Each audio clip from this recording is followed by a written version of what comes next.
All right, we're going to begin section 7.5, and we're now going to be solving. We already learned how to simplify, multiply, divide, add, and subtract, and now we're going to solve. We're going to have two types of problems. The first type is when you have a simple ratio, like a fraction equal to another fraction, and you can simply solve by cross-multiplying. So look at example 1. We have one fraction equal to one fraction, so just cross-multiply. We're going to do 3 times 4x plus 5, and that will equal 9 times x plus 1.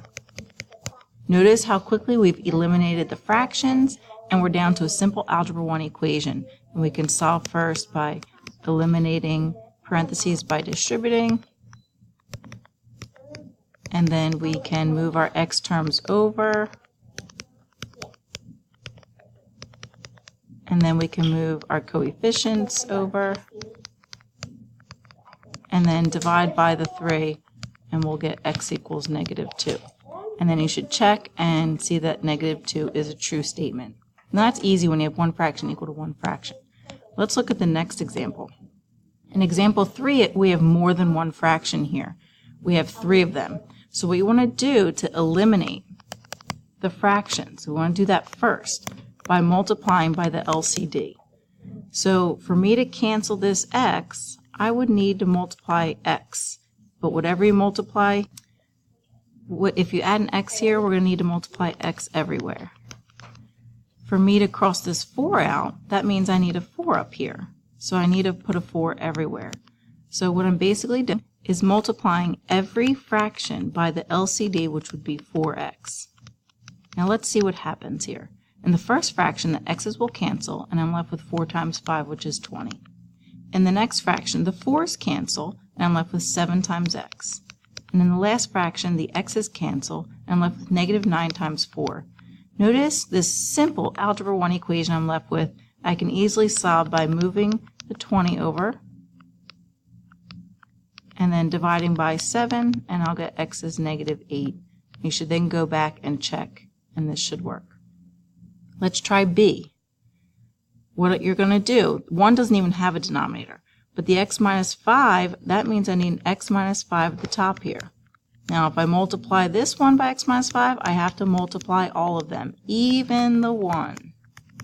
Now the next fraction has a denominator of x, so for me to cross this x out, that means I need an x at the top. If you put it at the top here, you have to put it at the top everywhere. Now that we've done that, let's go through. I have 1 times x minus 5 times x. I'm just rewriting that. In the next fraction, the x minus 5's will cancel, and I'm left with -8 times x. And in the third fraction, I'm left with the x's cancel, I'm left with the 3 times x minus 5. And now we're back to a simple algebra equation. I'm going to eliminate the parentheses by distributing the x through multiplying 8 times x and distributing my 3. I can then combine like terms, and then it's a x squared type of problem, so I'm going to equal to 0, because hopefully in a minute I can factor it. And factors of 15 will be 15 and 1. And then I'll equal each of those to 0, and I'll get answers of 15 and 1, which you should then both check to make sure neither one of those are extraneous. Now in this particular problem, both should work. Let's look at an example where both may not work. So in solving rational equations, we may get extraneous solutions. So we should always be checking, because we may get some extra solutions. So let's start example 4. Now before we begin trying to cross this off, this one needs to be factored first. So let's do that first. Factoring x squared minus 9 to x plus 3x minus 3. Okay?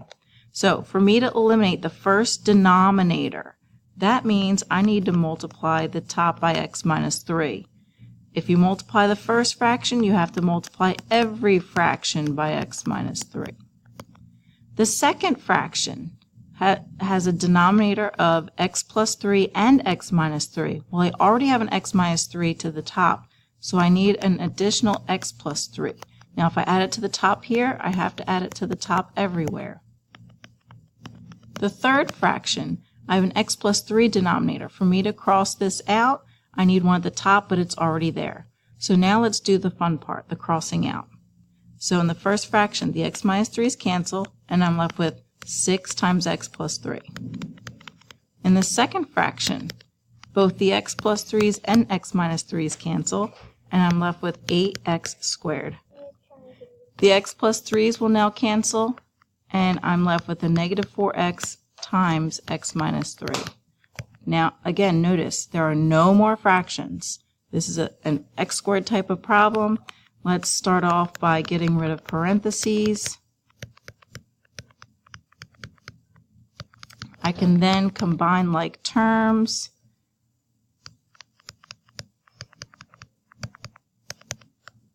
I still have an x squared type of problem, so I'm going to set it equal to 0.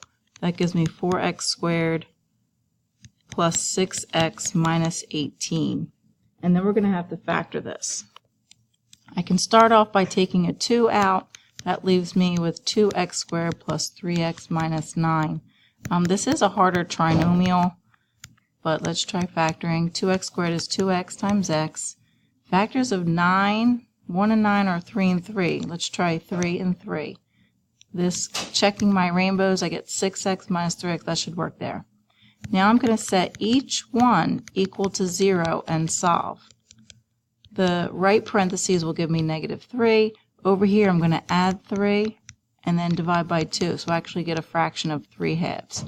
So I get two solutions, which you then need to plug back into the original problem. And you'll actually see that the x equals negative 3 will not work, and only this one won't work. Again, if I were to plug it back into this part I circled here, x squared minus 9, if I put negative 3 there, I get 9 minus 9, which is 0, and you can't have 0 in the denominator, so it's an extraneous solution.